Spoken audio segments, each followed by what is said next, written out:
müharibəsini kim başlatdı? Almanya Polşa üzərindən hücumu ilə başladı. Neçənci ilin neçəsi? 1939-cu ilin sentyabrın 1-də başladı. 45-ci il sentyabrın 2-də başa çatdı. Əla. Almanya Polşaya hücum eləyən kimi Almaniyaya kimlər müharibə elan eləmişdi? Polşaya hücum elədi və ondan sonra İngiltərə və Fransa Almaniyaya müharibə elan elədi. Əla. Deyirik ki, bu müharibədə ilk dəfə hərb tarixində hansı taktikadan istifadə olunmuşdu? Nədən istifadə olunmuşdu? İldırım sürətli müharibə planından istifadə olundu. Bu da Blitzkrieg adlanırdı.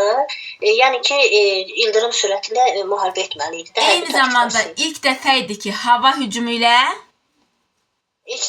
hava hücumu ilə zərbə endirmək istəyirdi. Hava ilə tank eyni andaydı. Elə bu adlanır Blitzkrieg. Polşanın bir hissəsini işğal eləmişdi. Biz onsuz da bilirdik ki, müharibə ərəfəsində Almaniya kimdən saziş imzalayıb Polşanı öz aralarında bölüşdürmüşdü? SSR ilə Molotov-Ribbentrop paktı imzalamışdı və Polşanı öz aralarında bölmüşdülər. Əla. Elə ona görə də bu dəfədə kim hücum elədi? Polşanın bir hissəsini işğal elədi. Bu zaman Sovet qoşunları Polşanın şərq hissəsini işğal eləmişdilər. Bəli. Bəs Almaniyanında. Bəli. Elə bundan sonra SSR ilə Almaniya öz aralarında yenidən müqavilə imzaladı sentyabr ayının sonlarında və bu müqaviləyə görə bu zaman Şərqi Avropa Almaniya və SSR arasında nüfuz dairələrinə bölündü. Bir də iki dövlət arasında Polşa parçalandı. Polşa parçalanmışdı, bəli. O zaman bizə Səbahat müəllimə deyəcək. Səbahat müəllimə, qış müharibəsi 2-ci Dünya müharibəsinə aiddir. Xeyr, qış müharibəsi demək SSR-in Finlandiyaya yürüşüdür də hücum eləməsidir. Bu 2-ci Dünya müharibəsinə aid deyil, amma onun zamanında baş vermişdi. 1939-cu ilin noyabrında başlamışdı. 40-cı ilin mart ayınadək davam eləmişdi. Qış ayları sürdüyünə görə qış müharibəsi. Əla. 39-cu il SSR Finlandiyaya hücum elədiyinə görə SSR-ni hardan çıxartdılar? Millətlər Təşkilatından çıxartdılar 39-cu ildə. O da 39-40-cı il əməliyyatlarında demək Estoniya, Latviya, Litviyanı işğal elədi, amma Finlandiyanı tuta bilmədi. Bir də həm müharibə dövründə o Rumıniya ərazisindən Bessarabiyanı özünə daxil elədi və bununla da demək 1917-ci fevralın inqilabına qədər ki Çar Rusiyasının qərb sərhədlərini bərpa eləmiş oldu. Bəli, keçmiş Rusiya imperiyasının qərb sərhədlərini bərpa eləmişdi. Səbahat müəllimə, müharibə neçənci ildə başladı? 39-cu sentyabrın 1-də başladı. Əla. İngiltərə, Fransa müharibə başlayan kimi Almaniyaya müharibə elan etsələr də müharibə elan etsələr də fəal hərbi əməliyyatlar başlamadı. Ona görə də bu müharibə qərbə müharibə adlanırdı. Yəni 39-cu ilin sentyabrından 40-cı ilin yazına qədər olan dövr qərbə müharibə dövrü adlanır. Elə bundan istifadə edən Almaniya bu dəfə haralar işğal elədi? Bundan istifadə edən Almaniya ilk növbədə şimaldan təhlükəsizliyini təmin eləmək üçün Danimarkanı, Norveçi işğal elədi. Sonra isə Belçika və Hollandiyanı tutdu. Oradan da elə ki Dunkirkdə, Kali limanında Dunkirkdə demək ki İngiltərə, Fransız bir də Belçika ordusunu mühasirəyə aldı. Amma anidən hücum etmə əmrini dayandırdı. Burada da fikirləşirlər ki, Hitler yəqin ki Böyük Britaniya ilə razılıq əldə eləmək fikrində olur. Amma bu da onun ən böyük səhvi hesab olunurdu ki, çünki o hadisə elə ki onun ən böyük strateji səhvidir. Deməli, Hitlerin ilk strateji səhvi oldu. Dunkirk möcüzəsi. Bəs Hitlerin strateji məğlubiyyəti hansı hadisədir? Hitlerin strateji məğlubiyyəti, yəni ildırım sürətli müharibə planı. Yox, ilk strateji məğlubiyyət. İlk məğlubiyyəti İngiltərə məğlub olması. Bu azadlığın son qalasının Bəli, azad dünyanın son qalasına məğlub olması. Qalasına məğlub olması. Orada demək ki, o həm quruda, həm də elə dəniz döyüşlərində bilirik ki, Böyük Britaniya o dövrün ən böyük donanmasına malik olan dövlət idi. Yəni, əsasən də hərbi dəniz qüvvələrinə məğlub olur. Amma bundan sonra Almaniya demək ona sualtı qayıqlar da hücum edir və onda da əməliyyatlar Atlantik okeanına keçir. Bəli. İndi bizə Güney Məmməd deyəcək. Bəli. İndi Güney Məmməd, siz bizə deyin görə, deməli 39-cu il 2-ci Dünya müharibəsini kim başlatdı? Almaniya Polşaya hücum elədi 1939-cu il sentyabrın 1-də, bundan da 2-ci Dünya müharibəsi başlandı. Əla. Əslində Polşanı Almaniya ilə SSR öz aralarında nə zaman bölüşdürmüşdülər? Deməli 1939-cu ilin avqust ayında deməli müqavilə imzalandı. Deməli Molotov-Ribbentrop müqaviləsi. Əla. Elə ona görə əslində bəli. gizli saziş imzalandı. Müqavilədə gizli maddələr var idi. Buna əsasən deməli Şərqi Avropa Sovet Rusiyası ilə Almaniya arasında bölüşdürülməli idi. Bir də ki həmin o Polşa ərazisi. Bəli. 39-cu il sentyabr ayından 40-cı ilin martına qədər olan dövr necə bir dövr adlanır? Müharibənin birinci dövrü də müəllimə. Yəni necə müharibə dövrü? Qəribə? Qəribə müharibə dövrü. Bəli. Niyə qəribə müharibə dövrü adlandırırıq bu dövrü? Çünki Almaniya Polşaya hücum edən zaman İngiltərə, Fransa Almaniya qarşı müharibə elan edirlər. Müharibə elan etmələrinə baxmayaraq 1940-cı ilin mart ayına qədər gözləyirlər, heç bir hərbi müdaxilə eləmirlər. Əla. Ona görə də həmin dövr qəribə müharibə dövrü adlanır. Elə bundan istifadə edən Almaniya 40-cı ilin yazında haranı işğal edir? Şimaldan təhlükəsizliyi təmin edir. Birinci Danimarkanın Norveçi, onun ardınca may ayında Hollandiya ilə Belçikanı. Əla. Elə mayın sonlarında Almaniya İngilis, Fransız, Belçika qoşunlarını mühasirəyə alsa da niyə havadan hücumu dayandırır? Daha doğrusu ancaq havadan hücum edir. Yəni quru hücumları dayandırmış. Səbəb nə idi? Bəli. Səbəb kimi götürülür ki, Britaniya ilə Böyük Britaniya ilə sülh bağlamaq niyyəti var idi Hitlerin. O səbəbdən hücumu dayandırır. Elə bu da olur Hitlerin ilk stratejik səhvi. Bəlkə ilk məğlubiyyəti hansı hadisə idi? İlk məğlubiyyəti olur elə deməli Böyük Britaniya ilə döyüşündə olur. Bəli, Azad Dünyanın son qalası. Güney müəllimə, müharibə Atlantik okeanında nə zaman başlamışdı? Atlantik okeanında. Atlantik okeanında. Bəli. Deməli elə bu Azad Dünyanın müdafiəsi deyirik mən orada. Elə orada. Bəs desək ki, müharibə Afrikada nə zaman başlamışdı? Afrikada başladı 1940-cı ildə. Əla. Biz keçmişdik. SSR nə zaman daxil olmuşdu Millətlər Cəmiyyətinə? SSR Millətlər Cəmiyyətinə daxil oldu 33-də mənim. 4-də. 34-cü ildə. 34-də daxil olsa da neçənci ildə SSR-ni Millətlər Cəmiyyətinə çıxartdılar? Finlandiya hücum elədi SSR-i. Bu səbəbdən 39-cu ildə Millətlər Cəmiyyətindən çıxartdılar onu. SSR neçənci ildə 17-ci ilə qədərki olan qərb sərhədlərini bərpa elədi? Elə 40-cı ildə. Bəli, haralar işğal eləməklə? Baltikyanı ölkələri tutdu. Haralar idi? Latviya, Litva, Estoniyanı tutdu. Daha sonra deməli Bessarabiyanı Rumıniyadan aldı. Öz ərazisinə qatdı. Bundan da 17-ci ilə qədər inqilaba qədərki olan sərhədlərini bərpa elədi. Familə müəllimə, Birinci Dünya müharibəsindən fərqli olaraq, İkinci Dünya müharibəsində Fransanın aqibəti necə oldu? Mənim Fransa Almaniya tərəfindən tutuldu da 40-cı ildə. 40-cı il hansı ayda tutulmuşdu?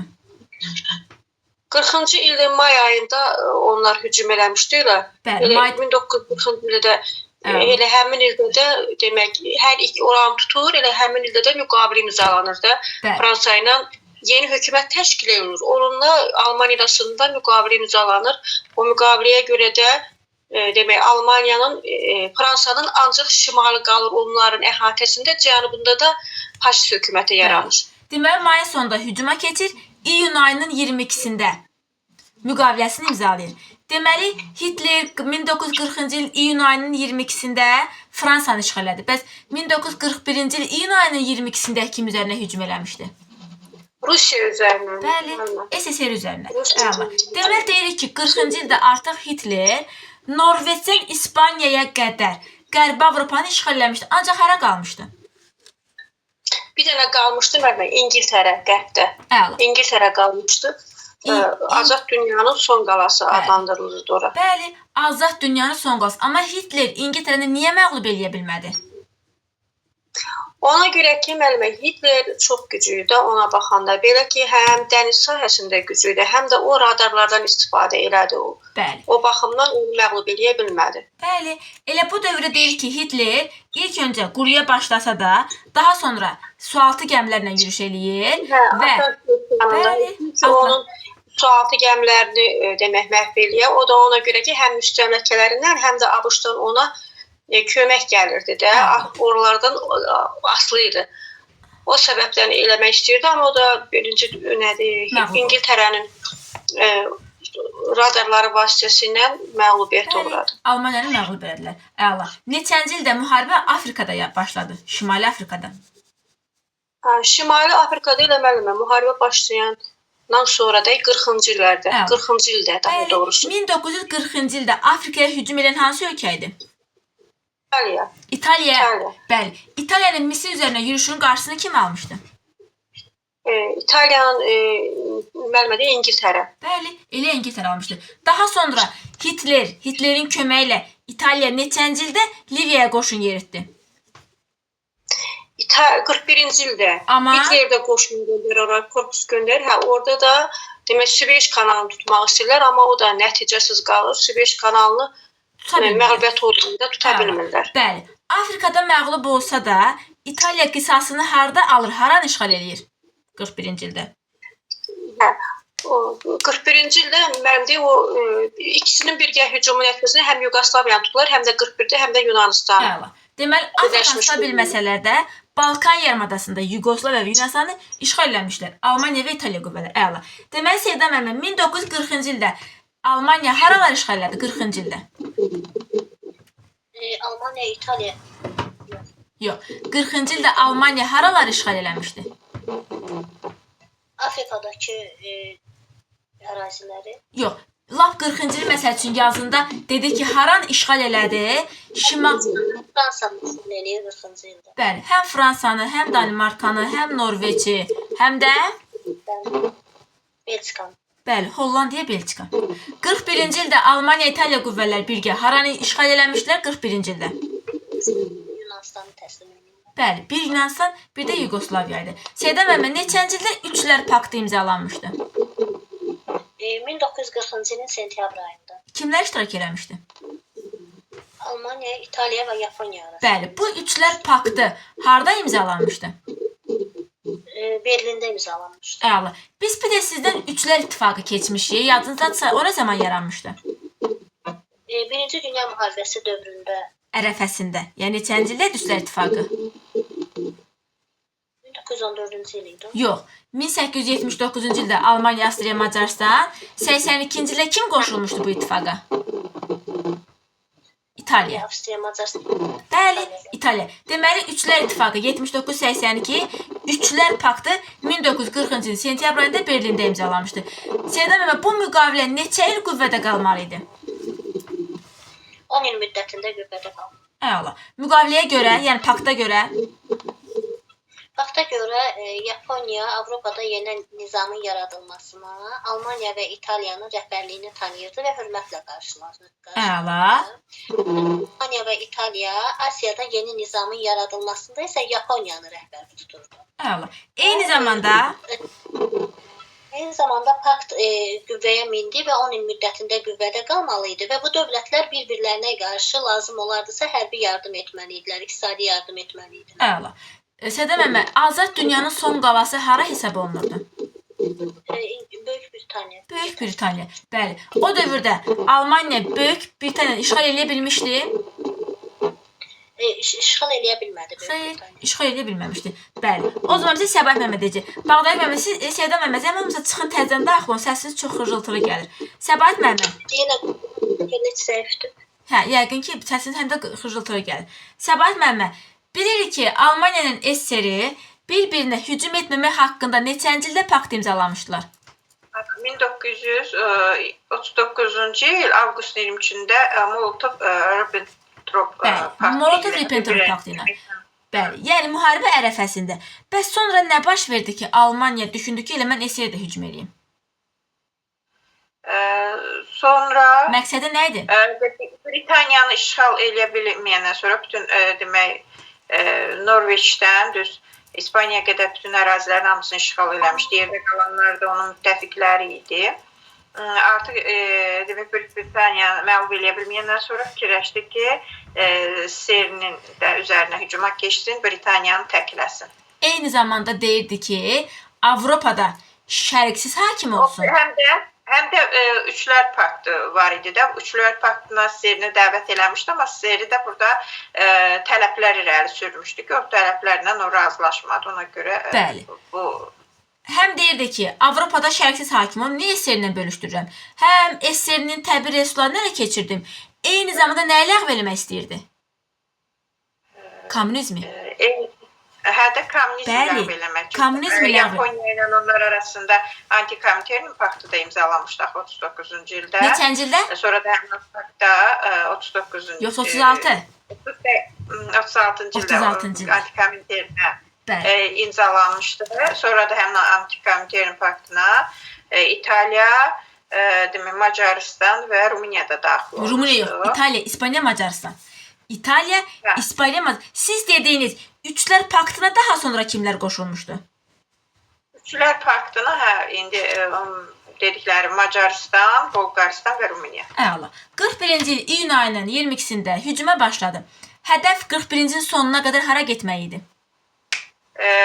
Burada Arxengelski limanına qədər getmədi. Həştərxan limanına qədər gedib çıxmadı. Həştərxan o əslində elə bir ki, Moskvadan biraz şərqə doğru, yuxarıdan aşağı bir xəttdir də. Buranı ələ keçirtmək idi. Müharibənin əvvəldə. Sürətli hücumla, Barbarossa planı əsasında sürətli hücumla Ukraynanı, Belarusiyanı işğal elədilər. Amma Moskva döyüşü 41-ci ilin dekabrında Moskva döyüşündə məğlub oldular. Bu onların ildırım sürətli müharibə planlarının puça çıxmasına səbəb oldu. Düzdür. Deməli Güney müəllimə, ildırım sürətli müharibə planı 2-ci Dünya müharibəsində puça çıxdı Moskva döyüşündən. Bəs 1-ci Dünya müharibəsində hansı döyüşdən puça çıxmışdı? İldırım sürətli müharibə. Şlifen planı. Neçənci ildə hansı döyüş? Şlifen planı.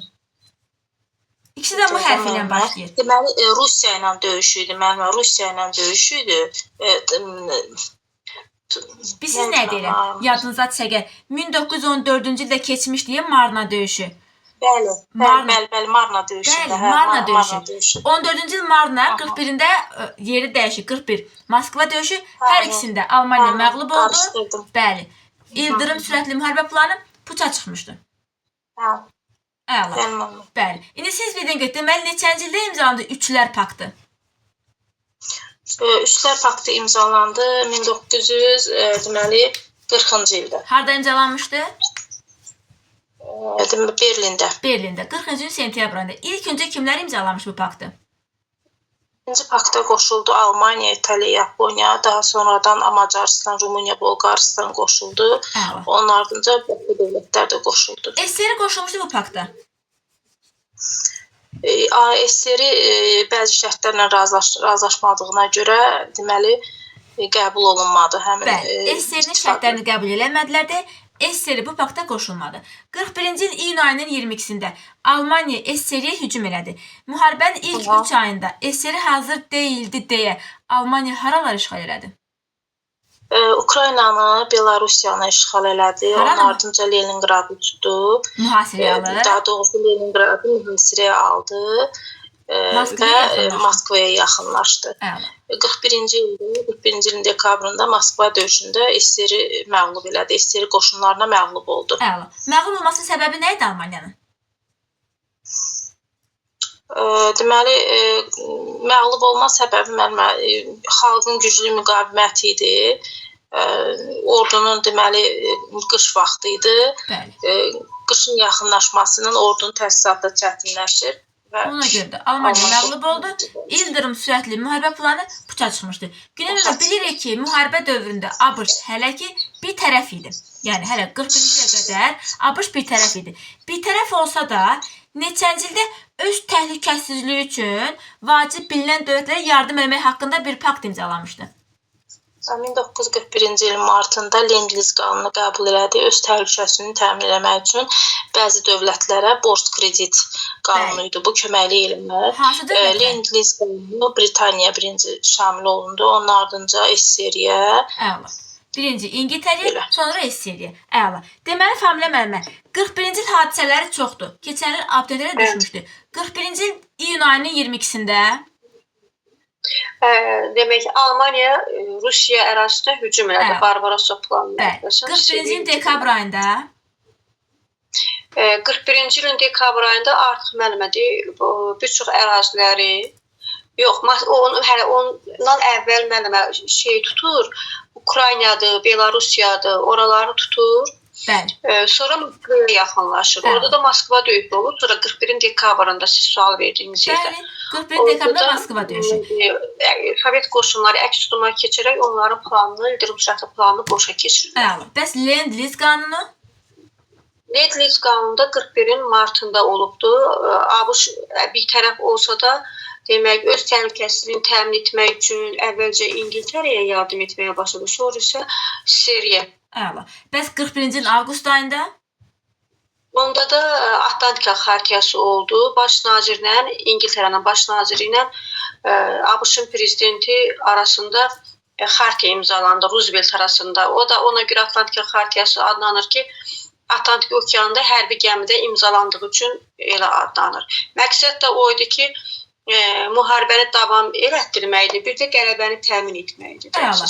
41-ci ilin avqustunda amma iki hadisə vardı. Deməli, bir Atlantika xartiyası, bir də demək orada nədir, Britaniya ilə Siri, hətta Britaniya ilə Bəli. yox, Hədə? Britaniya ilə Siri İran ərazisinə qoşun yeridirlər. Çünki İran icazə vermirdi onların ərazisindən köməklik göstərilə. Əla. Ona görə də ikisi qoşun yeridir. Bir hissəsində şimalında Sovetlər, cənubunda da hətta ingilislər. Hökumət qurmuşlar. Əla. Deyir ki, yəni bu SSR kömək eləmək üçün niyə onlar İrana qoşun yeridilər ki, məsəl üçün, niyə Qara dəniz boğazlarına göndərmirdilər? Niyə Türkiyənin limanlarına Ona göndərmirdilər? görə ki, müəllimə, Türkiyə 1-ci Dünya müharibəsində da gördüyün görmüşdü də. Ona görə boğazlarını bağlamışdı, bir tərəf idi. Əla. Sonra o Murmansk, Vladivostok limanları vardı. O da yəqin qışın dondurma olurdu da. Yəqin ki, mən elə bilirəm. Əlverişli deyildi. Bəs Ege dəniz adalarına niyə göndərməmişdilər? Almanların işğal eləmişdi oraları o səbəbdən. Bəli. Deməli mümkün. İran da istəmirdi bunun ərazisindən gediş-gəliş olsun. Ona görə də bunlar məcburən Britaniya ilə Siri o yola əl atdı da. Əla. O zaman bizə Seyda müəllimə deyəcək. Seyda müəllimə, 41-ci ilin aprel ayında, 41-in aprel ayında nə baş verdi? Yaponiya və İsrail arasında hücum etməmək haqqında müqavilə imzalanmışdı. Əla. Elə bundan sonra Yaponiyanın harda mövqeyi möhkəmlənmişdi? Deməli, uzaq şərqdə fəallaşmışdı və bir sıra əraziləri işğal etmişdi. Əla. Hətta onun bir şüarı var idi. Yaponiyanın hansı şüarı var idi? Asiyalılarındır şüarı altında sarı yergin ağları məğlub edəcəyi təbliğatına başlamışdı. Elə ona görə də hara hücum elədi? Kimin bazasına hücum 1-ci ilin elədi? dekabrında Yaponiya ABŞ-ın Sakit Okean donanmasına, bir də Havay adalarındakı Port Harbor deməli hərbi bazasına zərbə endirmişdi. Bəli, Pearl Harbor. Hə. Bəli. Bu hadisə ABŞ-ın 2-ci Dünya müharibəsinə qoşulmasına gətirib çıxarmışdı. Deməli 41-ci ilin dekabr ayında həm ABŞ müharibəyə qoşuldu. Eyni zamanda 41-ci ilin dekabr ayında harda müharibə başlamışdı? Hansı okeanda? 41-ci il dekabrında Moskva ətrafında döyüş olmuşdu. Yox, bu ABŞ-ın apardığı müharibə. Sakit Okeanda.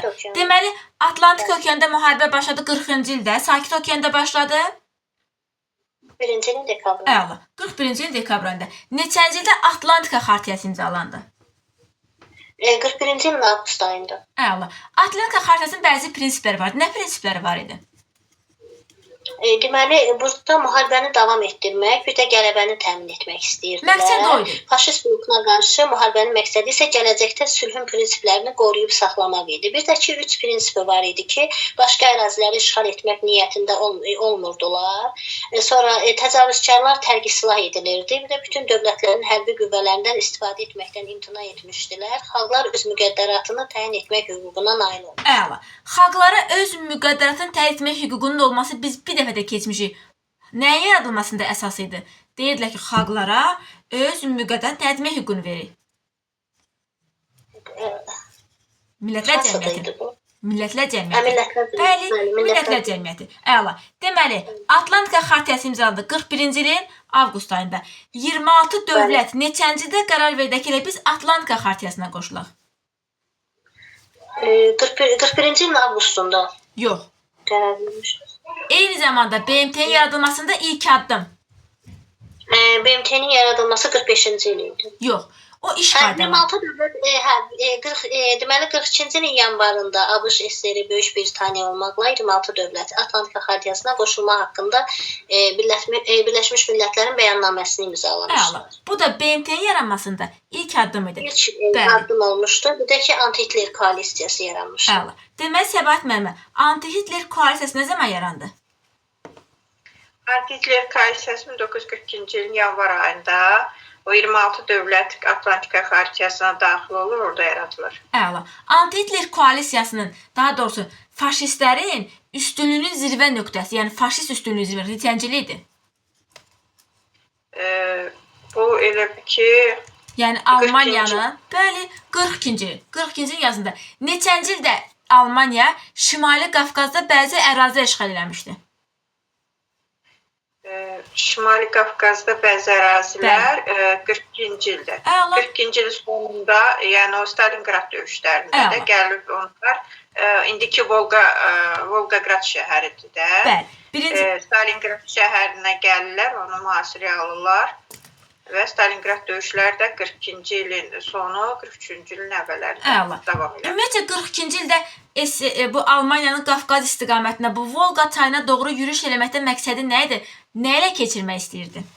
Bakı neftini ələ keçirmək və onun seyirinin yanacaqlarla təminatını demək, ləğv eləmək məqsədi. Ona görə də getdi Stalingradı mühasirəyə aldı. 42-ci ilin sonundan 43-cü ilin əvvəllərinə qədər hansı döyüş baş verdi? Stalingrad döyüşləri. Qalib gəldi, məğlub oldu. Bu döyüşdə Almaniya məğlub oldu və bu müharibənin gedişatında əsaslı dönüşün başlanğıcı qoyuldu. Sovet-Alman cəbhəsində əsaslı dönüş başladı Stalingrad döyüşündə. Bəs Sovet-Alman cəbhəsində əsaslı dönüş başa çatdı hansı döyüşdə? Döyüşü dünyanın ən böyük tank döyüşüydü. 43-cü ildən yayında baş vermişdi. Bəs deyir ki, faşist blokunun böhrana səbəb olan hansı döyüşüydü? Böhrana elə o idi də elə. Hansı okeanda baş verən döyüşlər? Faşist bloku həm elə ki, bütün demək ki, cəbhələrin hamısında təslim oldu da 42-43-cü il əməliyyatlarında. Atlantik okeanda gedən döyüşlərdə artıq onların böhranına səbəb olmuşdu. Səbahat müəllimə, nə zaman başlamışdı Sakit Okeanda müharibə?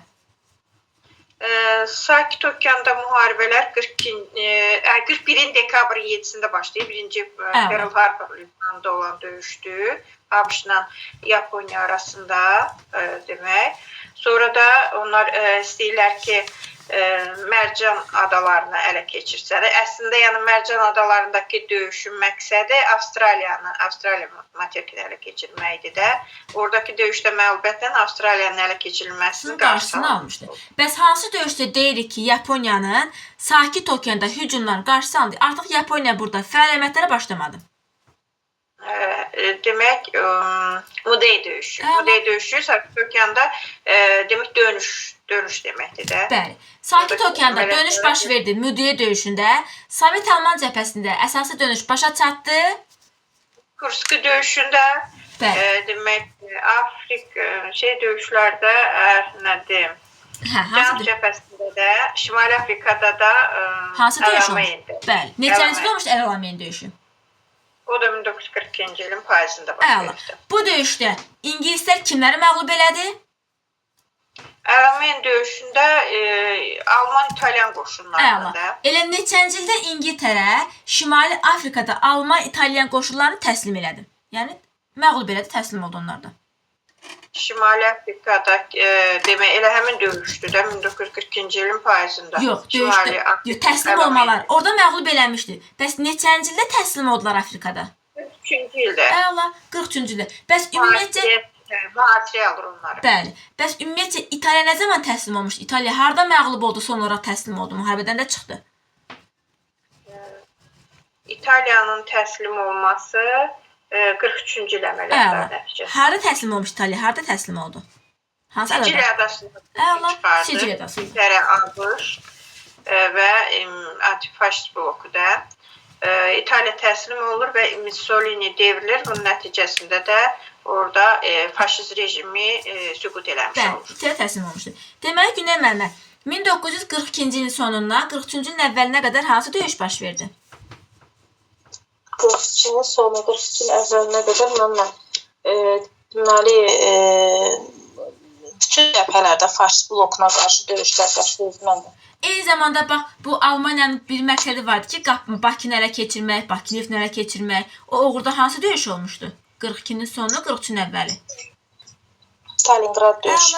Stalingrad döyüşündə. Elə deyirik ki, Sovet Alman cəbhəsində əsaslı dönüş başladı hansı döyüşdə? Elə Stalingrad döyüşündən. Əla. Bəs əsaslı dönüş başa çatdı hansı döyüşdə? Kursk döyüşü mənim. Əla. Kursk döyüşü ən böyük? Ən böyük tank döyüşü oldu. Əla. Bəs biz keçmişik ilk dəfə tanklardan istifadə olunan döyüş hansı döyüş idi?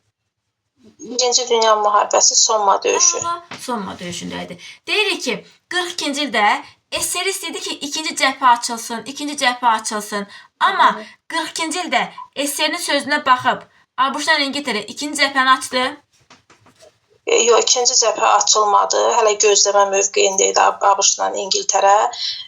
Fikirləşirdilər ki, SSR ilə deməli həll olunsun məsələdə. Gözləyirdilər, ikinci cəbhəni açmırdılar ta ki 1944-cü ilə qədər. Əla. İkinci cəbhənin açılması haqqında nə zaman qərar vermişdilər?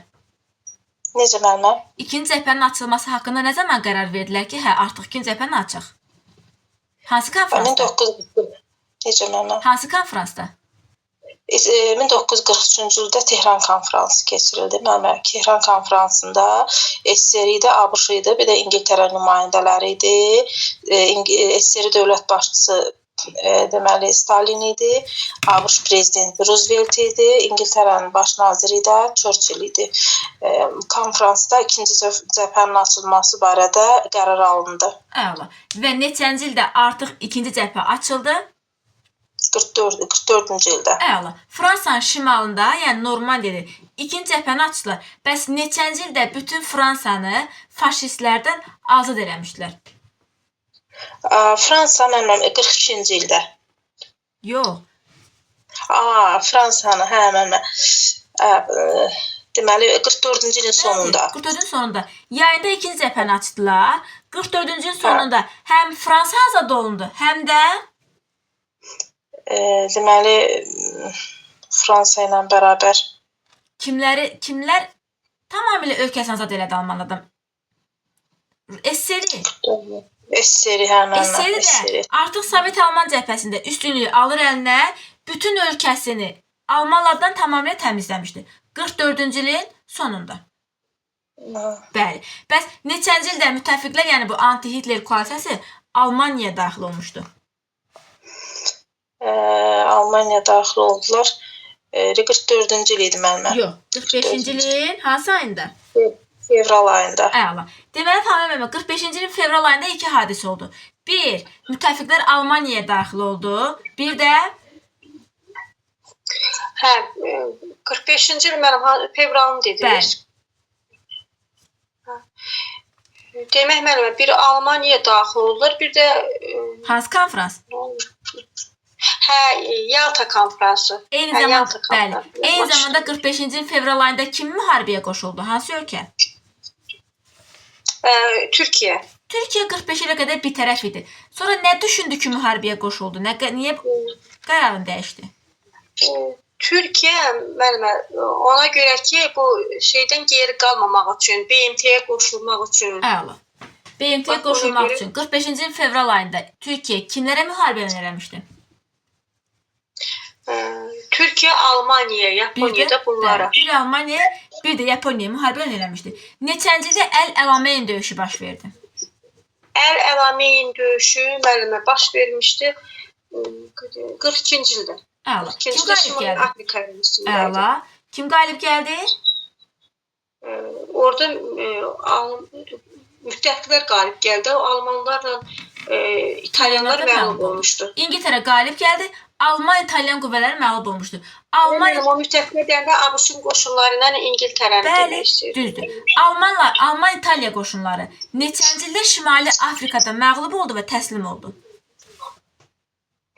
Şimali Afrikada məğlub oldu. Mənim Əl-Əlameyn döyüşünü deyirsiniz siz. Döyüşdən bir il sonra Əl-Əlameyndə məğlub oldu.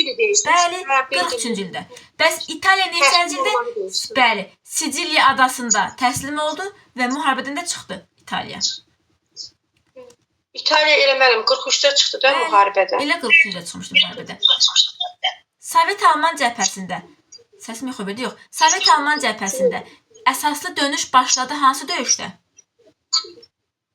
Demək, əsaslı döyüş mənimə başladı Stalingrad döyüşündən, bir də bitdi Kursk döyüşü ilə. Əla. Kursk döyüşü deyildi ki, ən böyük tank döyüşü olmuşdu. Bəli, Anti-Hitler koalisiyası nə zaman yaranmışdı? Familya Anti-Hitler koalisiyası. Anti-Hitler koalisiyası mənim 42-də yaranmamışdı. 42-ci yanvar ayında. O nəyi qəbul edəndə yaranmışdı Anti-Hitler koalisiyası? Nə zaman, hansı hadisəyə yarandı? Birləşmiş Millətlərin Birləşmiş Millətlərin bəyannaməsi olduğu ildir onda. Bəli, elə bəyannaməni imzalayırlar, ardınca Anti-Hitler koalisiyasını yaratmışlar. Neçənci ildə Tehran konfransı? Tehran konfransı 43-də olubdu. Kimlər iştirak eləmişdi? Biri Məsirdə Stalin idi, bir də ABŞ-ın prezidenti Roosevelt idi, bir də İngiltərənin baş naziri Churchill idi. Orada da əsas məsələ ikinci cəbhənin açılması haqqında müzakirələrin aparılması idi. Qərar alınır ki, yəni açılsın. Bəli. Axır ki, ikinci cəbhəni harda və neçənci ildə açırlar? İkinci cəbhə mənim Fransaya açılır da, orada Fransanın azad olunması ilə başlayır qərb tərəfdən. Fransanın şimalında cənubunda açılmış ikinci cəbhə? Yox, şimalında. Əla. Neçənci ildə Fransa tamamilə azad oldu artıq? Demək mənim 44-də daxil olurlar qoşunlar ora iyun ayında da. 44-ün iyun ayında. Tamamilə azad edilirlər. Yox, 44-ün iyun ayında cəbhəni açdılar, müharibəyə başladılar. 44-cü ilin sonunda tamamilə azad edilmişdir. Bəli, tamamilə azad edilmişdir. Əla. Sevda müəllimə, neçənci ildə Almaniyaya daxil oldular? 45-ci ildə. Hansı ayında? 45-ci ilin fevralında. Fevral ayında. Neçənci ildə Elba çay sahilində bir döyüşləri baş vermişdi? Sovet-Alman qoşunları 1945-ci ilin aprelində. Aprel ayında. Bu döyüşdə artıq Hitlerin o qədər qüvvəsi yox idi ki deyə. Ona görə kimlər cəlb eləmişdi müharibəyə? Yeniliklər və yaşlılar da cəlb eləmişdi döyüşü. Yeni və yaşlılar. 45-ci fevral ayında hansı konfrans? Yalta konfransı çağırılmışdı. Əla. Harda çağırılmışdı Yalta konfransı? Deməli, Krım. Bəli, Krımda. Və yaxud ya Krım konfransı deyə bilərik, Yalta konfransı deyə bilərik. Hansı konfransda deyirik ki, Almaniyanın ərazisi Berlin daxil olmaqla 4 işğal zonasına bölündü? 4 işğal zonasına ilə Krım konfransında. Yox, baxın, tam olaraq bölündü deyil. Zonasına, 45-ci ildə Potsdam konfransında. Bəli, deməli, tam olaraq bölündü, ərazisini itirdi. Dəqiq olanlar da deyirik ki, bu Potsdam konfransıdır. Hansı konfransda azad edilmiş Avropa haqqında bəyannamə imzaladılar? Azadlıqlar haqqında xətt deyil. Azad edilmiş Avropa haqqında bəyannamə eyni zamanda BMT-nin iş qaydaları müəyyən olunmuşdu. 1942-ci ildə Birləşmiş Millətlər bəyannaməsi. Burada Atlantika Partiyası idi də mən. Bax, siz dediyiniz BMT-nin yaranmasında ilk adım. Amma indi mən deyirəm ki, BMT-nin iş qaydaları müəyyən olundu. Azad edilmiş Avropa haqqında bəyannamə qəbul olundu. 45-ci il Krım-Yalta konfransında. Bəli, Krım-Yalta konfransında. Krım konfransında SSR bir məxfi saziş imzalamışdı. Nədir bu məxfi sazişin mahiyyəti? Deməli, SSR məxfi saziş imzalamışdı burada. SSR söz verirdi ki, Almaniya məğlub ediləndən sonra SSR kimə müharibə elan edəcək? Yaponiyaya. Bəli, Yaponiyaya. Bunun da qarşılığında hansı əraziləri SSR-yə verəcəkdilər? Uzaq şərqdə Cənubi Saxalin, Kuril adaları, bir də Port Artur və Manzuriyadakı bir çox ərazilər. Əla, Manzuriyadakı dəmir yolunu SSR-yə verməlidirlər. Bu da məxfi saziş imzalanmışdı. Neçənci ildə Berlin əməliyyatı başlamışdı? Berlin əməliyyatı. 1945-ci ilin aprelində başlamışdı. Elə bu əməliyyat başlayandan sonra kim öz-özünü öldürdü? Hitler intihar eləmiş. Əla. Və neçənci ildə Almaniya təslim oldu? 45-ci il mayın 8-dən 9-una keçən gecə Almaniya təslim oldu və bunlarda Avropada müharibə başa çatdı. Əla. Deməli, Səbahat müəllimə, Avropada 2-ci Dünya müharibəsi neçənci ildə başa çatdı? Avropada 2-ci Dünya müharibəsi 1945-ci ilin 9 mayında. Bəs dünyada nə zaman başa çatdı? Dünyada sentyabrın 2-sində. Hansı hadisə ilə? Yaponiyanın təslim olması haqqı ilə. Yaponiyaya kim müharibə elan eləmişdi ki? Yaponiya müharibə elan eləyibdi, ABŞ eləyibdi. Yox, yəni bu 45-ci ilin sonunda. 45-ci ilin sonunda eləyən SSR-dir. SSR. 45-ci ilin hansı ayda müharibə elan eləmişdi? Hə, deyin. Deyin, fikrinizi tamamlayın. SSR-də yəni Krım konfransının şərtinə uyğun olaraq ona müharibə eləmişdi. Əla. Avqust ayının 8-də müharibə başladı. Nə zaman başa çatdı? Avqust ayının 8, sentyabrın 2-sində başa çatır da. Orada da ABŞ demək Yaponiyanın Nagasaki və Hiroşima şəhərlərinə atom bombası atır və elə bu müharibənin gedişatında yaranmışdı ilk dəfə atom bombası. Sınaqdan keçirilməsi də bu hadisə ilə olmuşdu. Avqustun 6-sında atdı Hiroşima, avqustun 9-unda atdı Nagasaki şəhərinə. Nə kimi əsaslandırırdı? ABŞ fikri necə əsaslandırır ki, mən Yaponiyaya bomba attım? O deyirdi ki, bu məsafə uzaqdır. Sonra bu tropik iqlimin şərtlərini əsas götürürdü. Bir də Yaponiya inadla müqavimət göstərirdi, təslim olmaq istəmirdi. Əla. Və deyirdi ki, mən burada çox tələfat vermək istəmirəm. Elə tez bazar müharibəni qurtarmaq istəyirəm. Amma deyir ki, ABŞ-ın Yaponiyaya atom bombası atması hərbi zərurət idi, yoxsa atmaya da bilərdi? Yox, əlbəttə ki, atmaya bilərdi. Bu zərurət idi. Sadəcə yeni silahını sınaqdan keçirirdi və dünyanı elə gözündən qorxutmağa çalışırdı, hegemonlar. Əla. Öz gücünü dünyaya nümayiş etdirməsi ki, yəni məndə belə bir bomba var, ağıllı olur. İndi Səbahat müəllimə, SSR-nin hansı konfransda qərb sərhədləri tanınmışdı? Yalta konfransında. Neçənci ildə? 45-ci ilin fevral ayında. Əla. Yalta konfransına əsasən?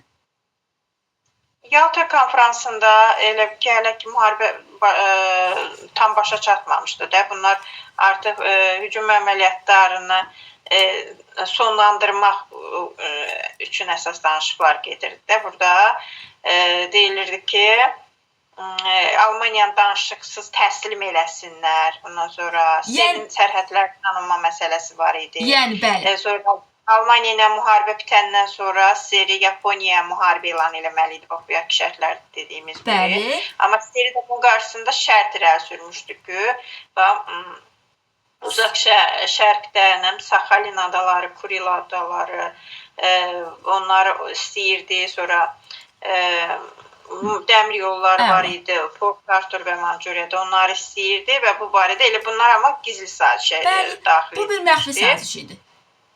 Bir də azad edilmiş Avropa haqqında bəyanat var idi ki, orada iki xalqlar deyirdi, özləri istədiyi quruluşa uyğun dövlət yaratmalı idi. Bəli, təmas verirdilər ki, təminat verilməlidir, amma heç orada, yəni sev tutduğu yerlərdə hamısında sosialist Bəli. dövlət quruluşu yaratdı.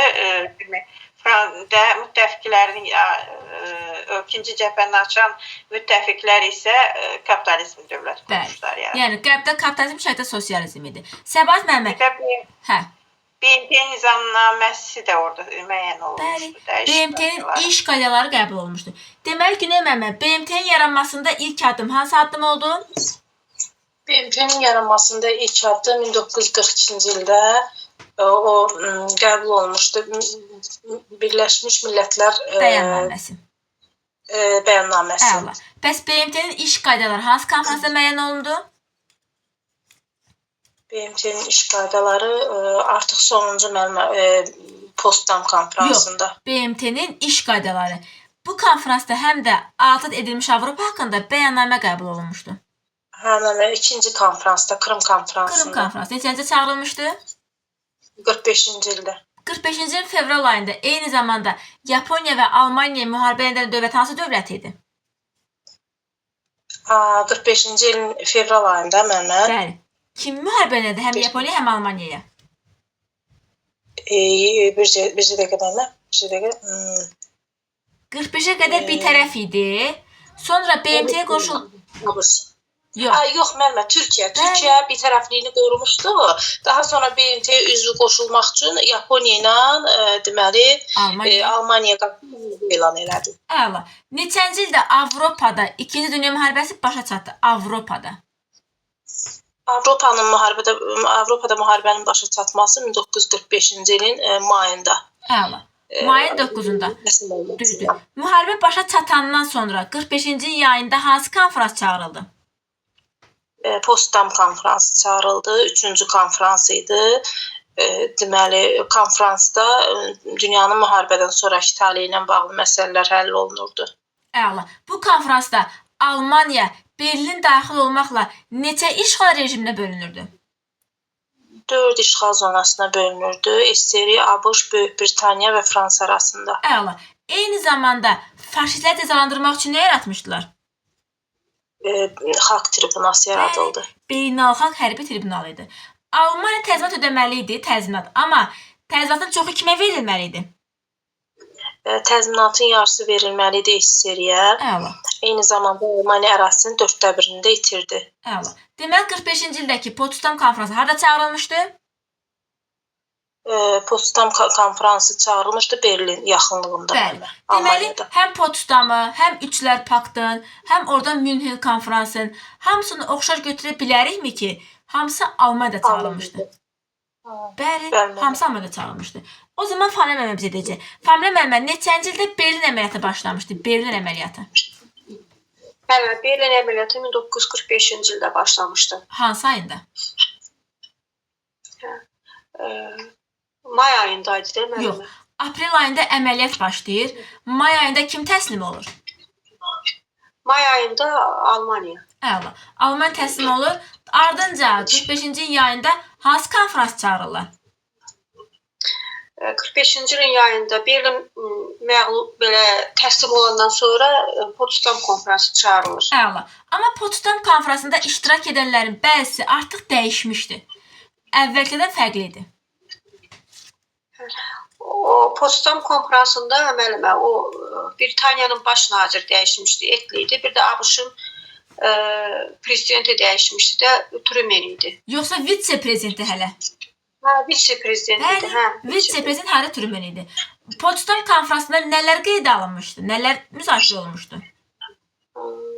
Potsdam konfransında müharibədən sonraki qaydalar orada müzakirəyə gəldi. Almaniyanın orada ərazisi 4 işğal zonasına bölündü, oydu. Sonra Almaniyanın o müharibə cinayətkarlarını hərbi tribunala vermək üçün, yəni cinayətə cəlb etmək üçün hərbi tribunal yaradıldı. Bir də deyirik ki, oradakı onlar alınacaq təzminat müəyyənləşdirildi. Əla. Təzminatın yarısı kimə verilməli idi? SSR-yə. SSR-yə. Almaniya ərazisi neçədə bir itirmişdi?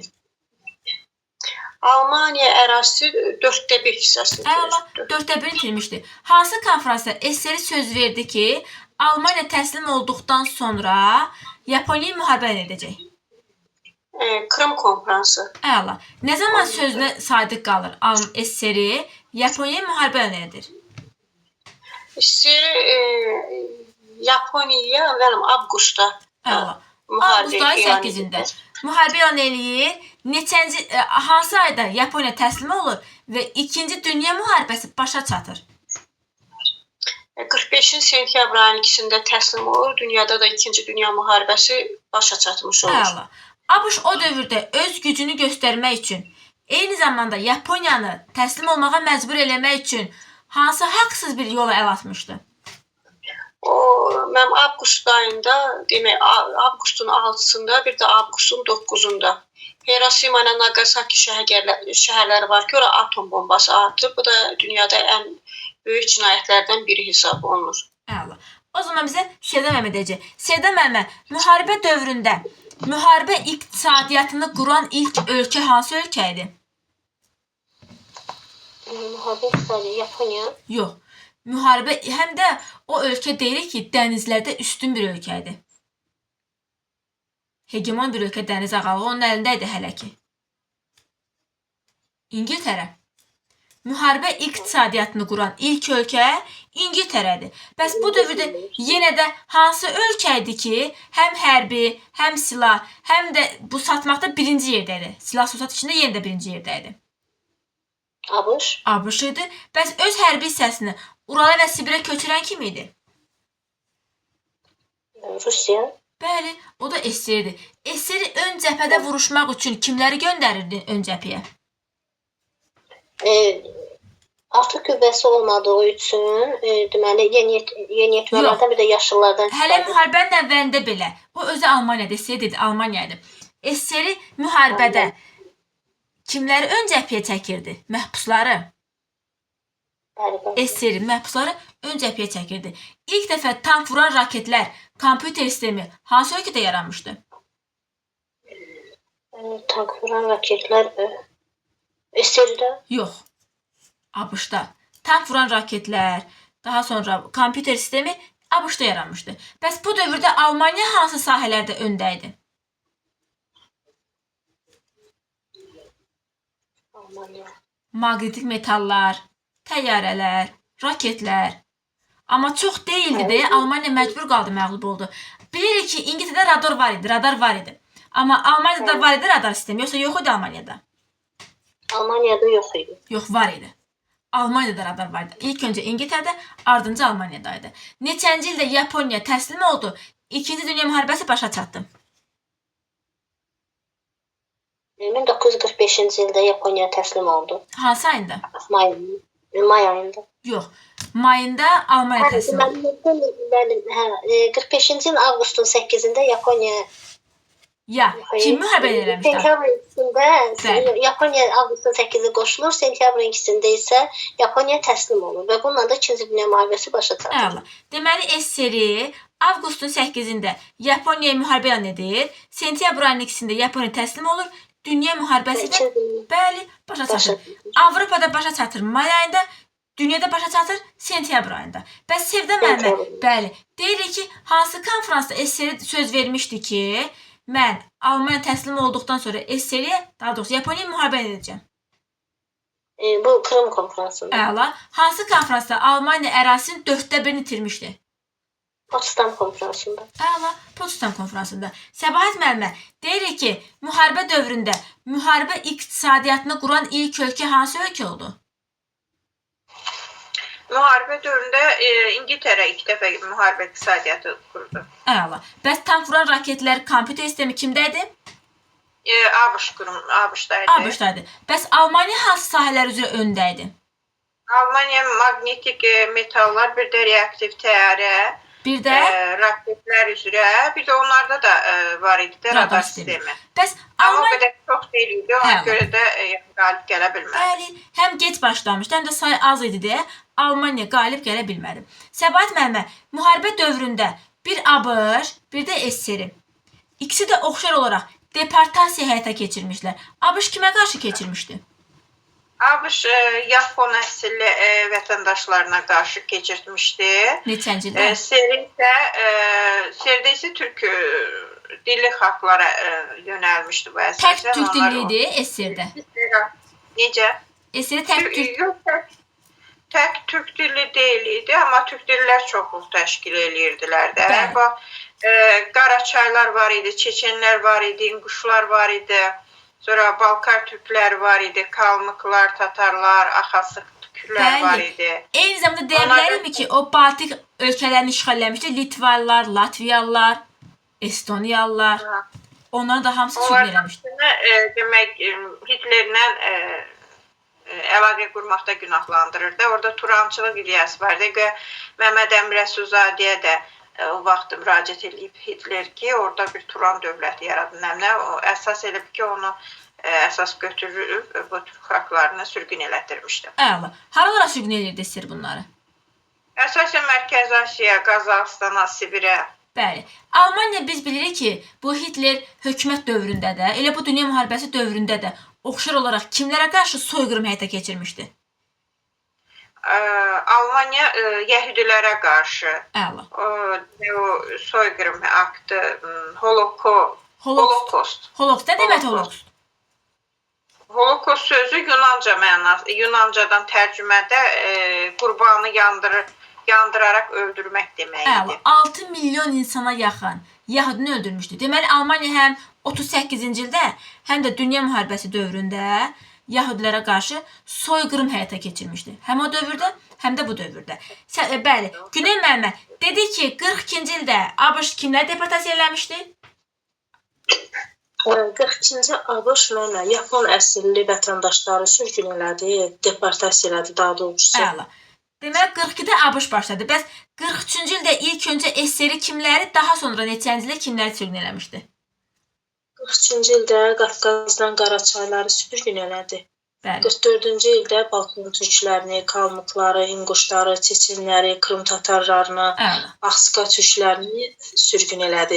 Mərkəzi Asiya, Qazaxıstan, Sibirə sürgün elədi. Onları nədə günahlandırırdı SSR? Nə idi onların günahı güya ki? Xəyanətdə müəllimə. Bəli. Faşistlərlə əməkdaşlıqla günahlandırır, hamısını deportasiya eləmişdi. Güney müəllimə, müharibənin nəticələri nə oldu? İkinci Dünya müharibəsi nəticələri. İkinci Dünya müharibəsinin nəticələrindən dünya iqtisadi cəhətdən, dünya ölkələri iqtisadi cəhətdən deməli zəiflədilər. SSR ilə ABŞ dünyanın ən güclü dövlətlərindən oldular. Birinci yerdə ABŞ gedirdi, ondan sonra SSR gəlirdi. Əla. Bayaq da Səbat müəllimə dediyi kimi, SSR Şərqi Avropa ölkələrində hansı siyasəti yaymışdı? Hansı rejimi qurmuşdu? Sosialist rejimi quruldu. Sosialist rejimi. Qərbi Avropada kapitalist, Şərqi Avropada isə sosialist idi. Bu dövrdə deyirik ki, artıq Qərbi Avropanın dünya siyasətində gücü artmışdı, azalmışdı.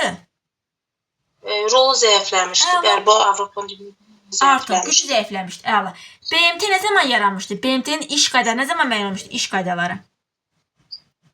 BMT yarandı deməli 45-ci ildə. Əla. Amma bəs BMT Təhlükəsizlik Şurasının üzvləri kimlərdir? Təhlükəsizlik Şurasının daimi üzvləri özdə. Həmişəri üzvləri kimlər idi? BMT Təhlükəsizlik Şurasının daimi üzvləri Fransa idi. Ondan sonra Çin idi, Britaniya idi, SSR idi, ABŞ idi. Əla. Bunlar daimi üzvlər idi. Güney müəllimə, bəs Birinci Dünya müharibəsi neçənci ildə olmuşdu? Birinci Dünya müharibəsi. 14-18. Əla. Birinci Dünya müharibəsinə kim başlamışdı? Birinci Dünya Avstriya, Macaristan, Serbiyaya hücum elədi. Ondan da Birinci Dünya müharibəsi başlandı. Əla. Bəs İkinci Dünya müharibəsinə kim başlamışdı? İkinci Dünya müharibəsi Almaniya, Polşaya hücum eləməyi ilə başlandı. Əla. Birinci Dünya müharibəsində Osmanlı kimin tərəfində idi? Birinci Dünya müharibəsində Osmanlı Üçlər İttifaqı tərəfdə. Bəli. Bəli. İkinci Dünya müharibəsində Türkiyə kimə qarşı müharibə aparırdı? İkinci Dünya müharibəsində 1945-ci ildə BMT-yə üzv qoşulmaqdan ötürü Almaniya, Yaponiyaya qarşı müharibə elan eləmişdi. Əla. Deməli Famil müəllimə dedi ki, İkinci Dünya müharibəsi Birinci Dünya müharibəsindən fərqli olaraq Yaponiya kim tərəfdən qoşulmuşdu müharibəyə? Yaponiya Almaniya tərəfindən qoşulmuşdu. Amma Birinci Dünya müharibəsində kim tərəfdən qoşulmuşdu? Birinci Dünya müharibəsində Antanta tərəfdən. Əla. Bu müharibə dövrünün, 2-ci Dünya müharibəsi dövründə ilk dəfə idi ki, nədən istifadə olunurdu? Hansı silahdan? Hə, radarlardan istifadə olunurdu. Həm də ABŞ nə atmışdı Hiroşimaya, Nagasakiyə? Hə, atom bombası. Bəli, atom bombası. 2-ci Dünya müharibəsi daha böyük müharibə idi. Neçə dənə dövlət iştirak edirmiş? Hətta ondan da çox idi bəlkə. Neçə dövlətdən çox dövlət? Bəli. İkinci Dünya müharibəsində Bəli. Çox müəllim, hardasa 60-dan çox dövlət iştirak etmişdi. 60-dan çox Bəli. dövlət. Nə qədər insan həlak olmuş 2-ci Dünya müharibəsində? İkinci Dünya müharibəsində 6 milyondan çox. 70 milyon. Və 70 milyon. 60 milyon. Eləcə 6 milyonu kim öldürmüşdülər? Kimlər öldürmüş 6 milyon nəfər? 6 milyon nəfəri müəllim o yahudilərə soyqırıma məruz qalmışlar. Yahudiləri öldürmüşlər. Bəli, Yahudiləri öldürmüşlər. Həm 1-ci Dünya müharibəsində, həm 2-ci Dünya müharibəsində kim məğlub oldu? Almaniya. Almaniya. Almaniyanın 1-ci Dünya müharibəsində ildırım sürətli müharibə planı hansı döyüşdə puça çıxmışdı? Rusiya ərazisinə Marna döyüşündə. Əla. Bəs 2-ci Dünya müharibəsində? İkinci Dünya müharibəsində Moskva döyüşündə. Bəli. Sevda müəllimə, aracılığı düz gedirəm Famil müəllimə. Hə. Sevda müəllimə dedi ki, deməli, 1-ci Dünya müharibəsində 1916-cı illərdə hansı döyüşlər baş vermişdi? 1916-cı ildə Bəli. Məsələn, bir qəssabxana adlandırılan bir döyüş var idi ki, Verden qəssabxanası. Eyni zamanda bayaq dediyimiz bir Bağdad yaxınlığında bir də Kütül Əmarə döyüşü. Əla. Bir Kütül Əmarə. Bir də Somma döyüşü. Bəli. Somma döyüşü. Bir Somma, bir də Jutlandiya dəniz Jutlandiya dəniz döyüşü. Somma döyüşündə ilk dəfə nələrdən istifadə eləmişdilər? Tanklardan istifadə Tanklardan. etmişdilər. Bəs ən böyük tank döyüşü hansı döyüş idi? Ən böyük tank döyüşü deməli idi, Kursk döyüşü. Neçənci ildə olmuşdu? 43-cü ildə. 43-cü ildə olmuşdu. Əla. 1-ci Dünya müharibəsinə ABŞ neçənci ildə qoşulmuşdu? 1-ci Dünya müharibəsinə ABŞ 17-ci ildə qoşuldu. Əla. 17 aprel ayında. Bəs 2-ci Dünya müharibəsi nə zaman qoşulmuşdu? 2-ci Dünya müharibəsinə ABŞ qoşuldu 40-cı ildə. Yox. Neçənci ildə Yaponiya Pearl Harbora zərbə qüvvəsi endirmişdi? 41-in dekabr ayında. 41-ci il dekabr ayında. Səbahat müəllimə, həm 1-ci Dünya müharibəsini, həm də 2-cini oxşar götürə bilərikmi? Faşistlər məğlub olmuşdu. Faşistlər yox idi 1-ci Dünya müharibəsində. Əla. 1-ci Dünya müharibəsində faşistlər yox idi. Ancaq 2-ci Dünya müharibəsində var idi. 1-ci Dünya müharibəsindən ilk olaraq çıxan kim idi? 1-ci Dünya müharibəsində ilk çıxan dövlət Separat sülh imzalayıb kim çıxmışdı müharibədən? Hə, Rusiya çıxmışdı 18-ci ilin martın 3-ündə. Əla. 18-ci ilin may ayında kim çıxmışdı? 18 Rumıniya. Bəli. Bəs 18-ci ilin oktyabr ayında? Türkiyə, Osmanlı. Osmanlı. Sentyabr ayında? Sentyabr ayında da Bulqaristan. Əla. Noyabr ayının əvvəllərində? Avstriya, Macarıstan, noyabrın 11-də də Almaniya Kompi məşərisində barışıq imzalayaraq özü Almaniya Respublikası. Əla. Almaniya Respublikası. Deməli, 1-ci Dünya müharibəsi dövründə hansı imperiyalar parçalanmışdı? Müharibə dövründə parçalanıbdı, demək, Almaniya və Rusiya. Amma müharibədən sonra Avstriya, Macarıstan, Osmanlı. Əla. 1-ci Dünya müharibəsindən fərqli olaraq 2-ci Dünya müharibəsində Yaponiya kim tərəfindən vuruşurdu? Demək, Almaniyanın müttəfiqi idi. Əla. 1-ci Dünya müharibəsində 14-cü ildə 2 döyüş baş vermişdi. Almaniya birində qalib gəldi, birində məğlub olmuşdu. Hansında qalib, hansında məğlub? Tannenburg avqust ayındadır. Marnada isə məğlub olmuşdu Alman, fransız ingilislərə. Əla. 1-ci Dünya müharibəsi dövründə İtaliya neçənci ildə Almaniyaya xəyanət edib onu tərk edir? Qoşulur 15-ci ilin aprel ayında. Hansı saziş? London sazişi. Əla. London sazişi. Amma daha sonra İtaliyaya verilən vədlər yerinə yetirilmir deyə İtaliya 2-ci Dünya müharibəsində kim tərəfdən qoşulur müharibəyə? Almaniya müttəfiq olur. Əla. Ondan elə bil ki, birinci 36-cı ildə onunla ittifaq bağlayır. Sonra 39-cu ildə Polad paktı imzalayır. Bəli. Bir də Antikomintern paktına da Qoşulacaq. Yaponiyadan sonra da Bəli. qoşulmuşdu. Ümumiyyətlə indi onu dediniz, onu da deyək ki, yarımçıq qalmasın. 36-cı ildə İtaliyanın Almaniya ilə yaxınlaşıb ittifaq qurmasının səbəbi nə idi? Demək Afrikada işğallar eləmişdi Efiopiyada. Hə. Bu da Fransa və İngiltərə tərəfindən pisləndiyinə görə Almaniyaya yaxınlaşmışdı. Bəs 39-cu ildə haranı işğal eləyir deyə sonra yenə Almaniya. Albaniya. Albaniya. Bəli. Elə ona görə 39-cu ildə hansı pakt imzalayır? Polad paktı. Əla, Polad paktı.